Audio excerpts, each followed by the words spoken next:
What's up, family?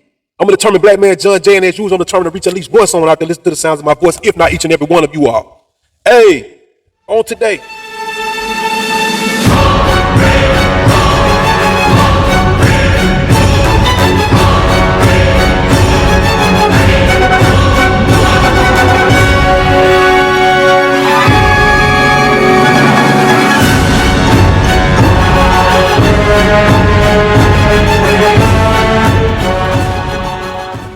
So we're going to take a look at this video clip from a video that I watched over a dozen times. It's a video of Mr. Chadwick, the late Mr. Chadwick Boseman, delivering his 2018 Howard University commencement ceremonial speech. And I got much love and much respect for the late Mr. Chadwick Boseman, not only for his ability to write, direct, and act, but for some of his philanthropy work. Really like brothers like that, you know what I'm saying? That's for the cause, you know what I'm saying? Like, and no matter how big he got, he still was down for the cause. So there are some brothers out there that ain't just selling out. You know, even though one of the roles that I do like that he played with in 42 with Jackie Robinson. You know, like I felt like Jackie was a sellout. You know, some black folks sell out knowing and some black folks sell out unknowing. But I felt like either way it could go, I felt like he was there to help another group of people excel and to kind of take a dump on his own people, you know, because I don't know if he knew, because he wasn't an economist, he didn't know economics like that, you know, to know that if he took his wealth or he took his followings, or, you know, he grew someone else's followings and removed himself from another group of people, then their followings would dwindle over time to the point where they wouldn't be able to sustain. So I don't know if he knew the ultimate demise of the Negro League or any other black leagues due to him, you know, transitioning into the major leagues or whatever you want to call it, them desegregating major leagues and him being the first one to cross the barrier. I mean, I ain't mad at him. But anyway, back to the point at hand. I am very proud to make this video and happy and kind of sad at the same time because I hate that we had to lose this brother at such a young age. Like, he really did a large body of work. And to me, when I look back at people like him, they always do. Like those that die young like this, with the type of passion and creativity that he possessed, you know, it seemed like they always be the ones that die young. But in this video, the first clip, we see that he's going to take a dive into actually giving kudos and praise to the college university's president, the university president at Howard University at that time. And he commends him for allowing the student body to practice freedom of speech, you know, and to be able to practice protest, you know, and that's one of the things even to this day that's been called to question and under much fire and scrutiny. You know, Harvard University, Penn, and a few others. Presidents been fired or either resigned because of the pressure of them allowing students to protest during the Hamas-Israeli conflict, the beginning of that conflict. And so, for you all that don't know, freedom of speech is not just entailed of freedom of speech. The First Amendment doesn't just protect the freedom of speech, but also the freedom to practice whatever particular religion that you want to practice. But not only just to practice that religion, but to also practice it fairly and not to have anyone to be subservient to your practice or like to feel like your religion is more president over another religion. So everybody's religion is supposed to be equal as well. And so, you know what I'm saying? Like no one religion should take precedent over another or have any special privileges more so than another. So that's why I feel like he kind of makes this point and doesn't fail to point out to the university or to the world as they'll be watching, as I'm pretty sure he knew. So I really appreciate him for that. So let's check out that clip. Also applaud President Wayne Frederick and the administration for listening to the students.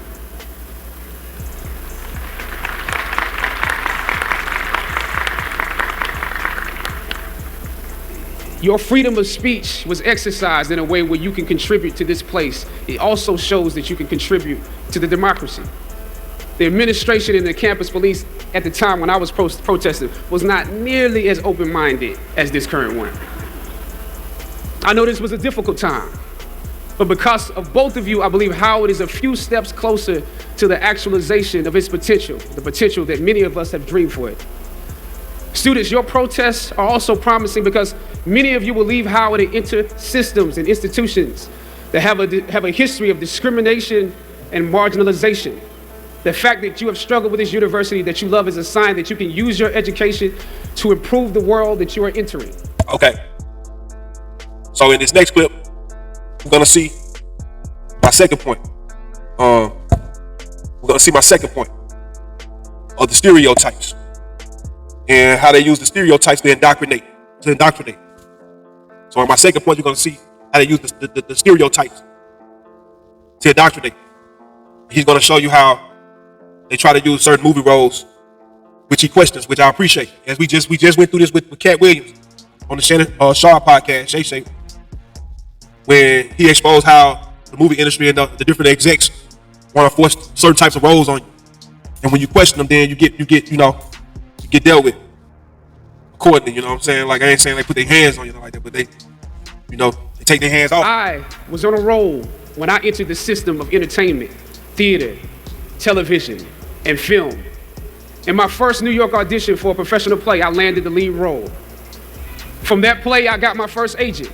From that agent, I got an on-screen audition. It was a soap opera. It wasn't Third Watch. It was a soap opera on a major network. I scored that role too. I felt like Mike Tyson when he first came on the scene, knocking out opponents in the first round. With this soap opera gig, I was already promised to make six figures, more money than I had ever seen. I was feeling myself. But once I got the first script, and with soap operas, you very often get the script the night before and you shoot the whole episode in one day with little to no time to prepare. Once I saw the role I was playing, I found myself conflicted. The role wasn't necessarily stereotypical. A young man in his formative years with a violent streak pulled into the allure of gang involvement. That's somebody's real story. Never judge the characters you play. That's what we were always taught. That's the first rule of acting. And any role play, honestly, can be empowering. But I was conflicted because this role seemed to be wrapped up in assumptions about us as black folks. So, second point, they want you to play these type of roles. In this case, it's a role they wanted him to play of a son, a fatherless son who didn't know where his father was, and then his mama got hooked on drugs. And you know the storyline, you know how it goes. He ended up in an orphanage. And then you know how that goes. Like basically the industrial school to prison pipeline.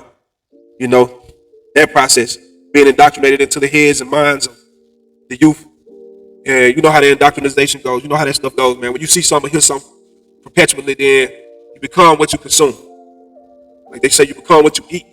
You become what you take in and what you hear. And when you hear something, even in your sleep, when you hear it repetitively, you hear it over and over again, it start becoming a part of your memory. It start becoming a part of who you are and what you think. And a man is what he thinks. You are what you think. As a man thinketh, that shall he be. The writing failed to search for specificity.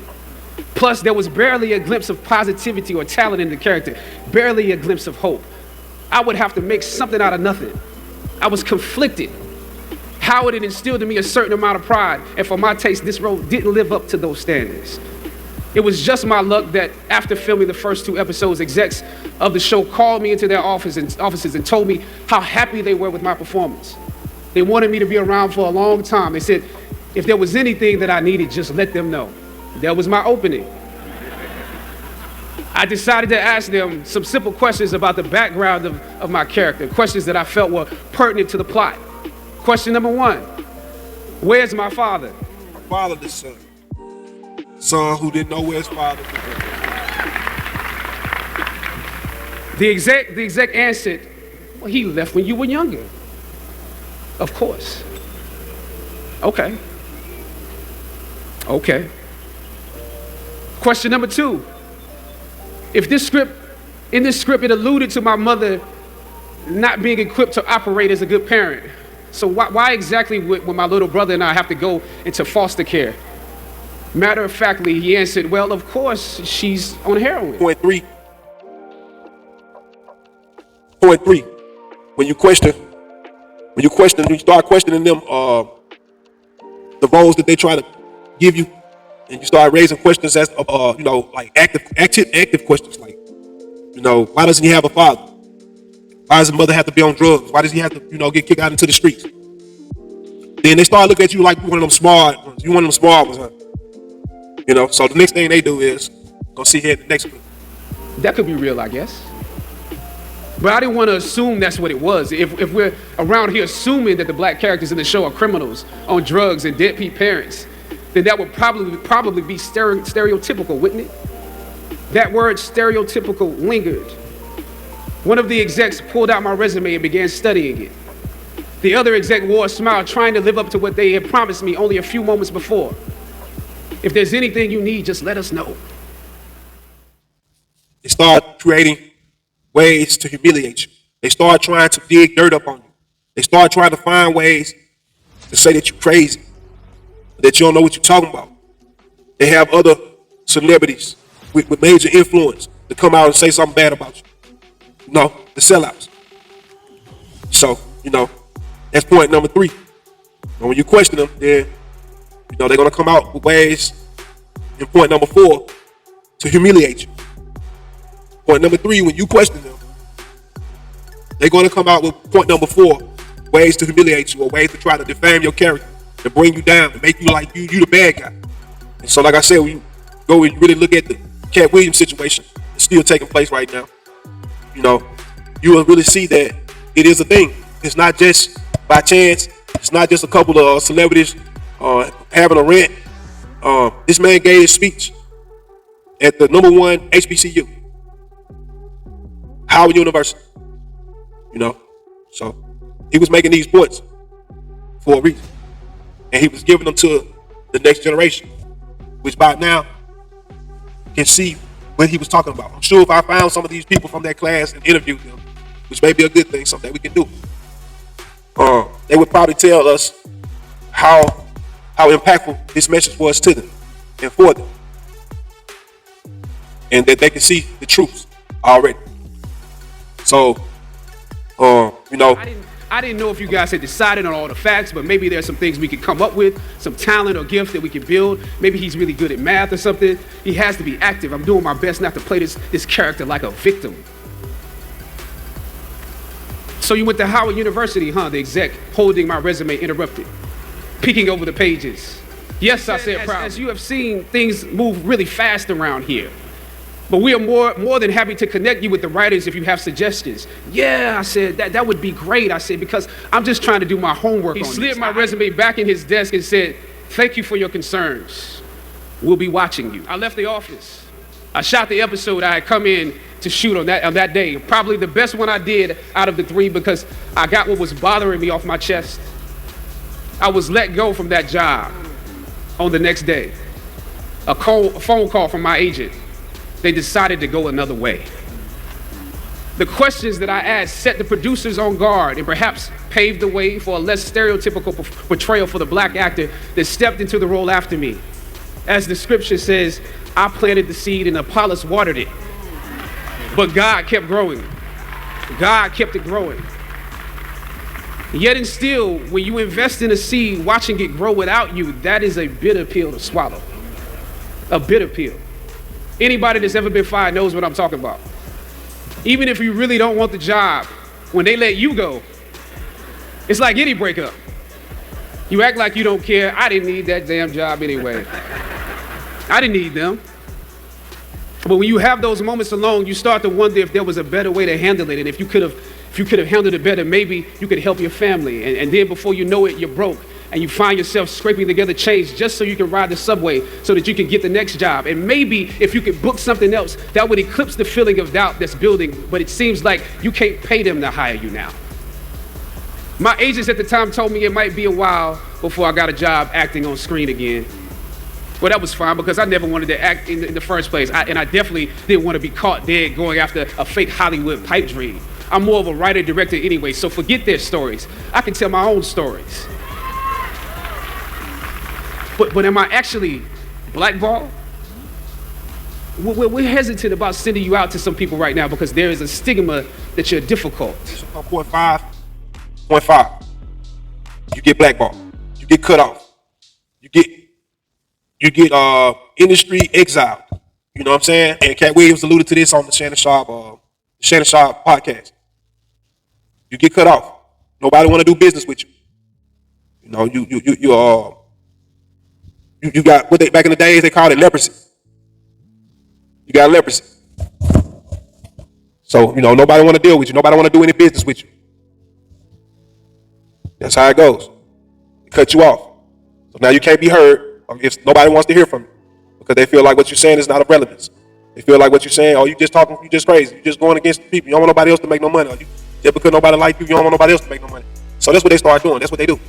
As conflicted as I was before I lost the job, as adamant as I was about the need to speak truth to power, I found myself even more conflicted afterwards. I stand here today knowing that my Howard University education prepared me to play Jackie Robinson, James Brown, Thurgood Marshall, and T'Challa. But what do you do when the principles and standards that were instilled in you here at Howard close the doors in front of you? Sometimes you need to get knocked down before you can really figure out what your fight is and how you need to fight it. At some point, my mind reverted back to my experiences here, to the professors that challenged me and struggled against me. Professor Roberts Williams, Doc Singleton, George Epstein, to name a few, the ones that would fail you out of the goodness of their hearts.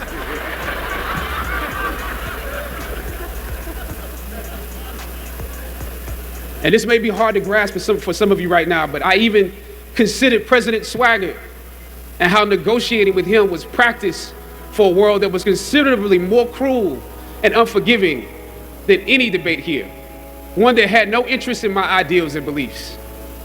How would I maneuver through all of this? Finally, I thought of Ali in the middle of the yard, in his elder years, drawing from his victories and his losses. At that moment, I realized something new about the greatness of Ali and how he carried his crown. I realized that he was transferring something to me on that day. Transferring the spirit of the fighter to me. Sometimes you need to feel the pain and sting of defeat to activate the real passion and purpose that God predestined inside of you. God says in Jeremiah, I know the plans I have for you. Plans to prosper you and not to harm you. Plans to give you hope and a future. Graduating class, hear me well on this day. When you have reached the hilltop and you are deciding on next jobs, next steps, careers, further education, you would rather find purpose than a job or a career. Purpose crosses disciplines. Purpose is an essential element of you. It is the reason you are on the planet at this particular time in history. Your very existence is wrapped up in the things you are here to fulfill. Whatever you choose for a career path, remember the struggles along the way are only meant to shape you for your purpose. When I dare to challenge the system that would relegate us to victims and stereotypes with no clear historical backgrounds, no hopes or talents, when I questioned that method of portrayal, a different path opened up for me. The path to my destiny. When God has something for you, it doesn't matter who stands against it. God will move someone that's holding you back away from a door and put someone there who will open it for you. If it's meant for you, I don't know what your future is, but if you're willing to take the harder way, the more complicated one, the one with more failures at first than successes, the one that has ultimately proven to have more meaning, more victory, more glory, then you will not regret it. Now, this is your time. The light of new realization shines on you today. Howard's legacy is not wrapped up in the money that you will make, but the challenges that you choose to confront. As you commence to your past, press on with pride and press on with purpose. God bless you. I love you, Howard. Howard forever.